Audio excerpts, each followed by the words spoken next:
আল্লাহ বেলায়েতের দরজা খুলে দেন। আল্লাহ যখন বেলায়েতের দরজা খুলে দেন তখন তাসাউফের ফা দিয়ে ফানা, তখন সুফি ওই সিকার অফ নলেজ, তাসাউফের ওই শিক্ষার্থী, যখন তার বেলায়েত নসিব হয়,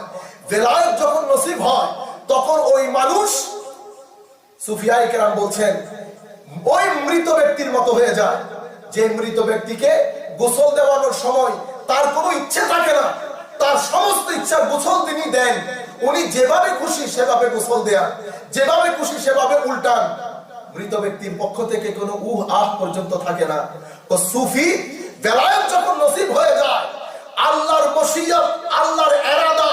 আল্লাহ যা কিছু চান সুফি তাই করেন, তার নিজের কোনো আর এরাদা থাকে না। অর্থাৎ সেই সমস্ত বশরী আখলাক, সমস্ত বশরী চরিত্র, মানবীয় যত চরিত্র খারাপ, অশ্লীল, গর্হিত মানবীয় সমস্ত চরিত্র মুছে ফেলে দিয়ে সে সুবহানাল্লাহ ঐশী চরিত্রে চরিত্রবান হয়। তাখাল্লাকু বিআখলাকিল্লাহ, আল্লাহর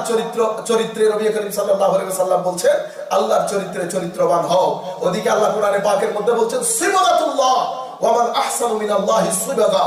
আল্লাহর রঙে রঙিন হয়ে যায়, আল্লাহর চরিত্রে চরিত্রবান হয়ে যায় সেই ব্যক্তি ফারসি দুনিয়ার মধ্যে থাকলেও চলে আরশিদের মতো, যাদের উপর ফেরেশতারা অহংকার করে। এই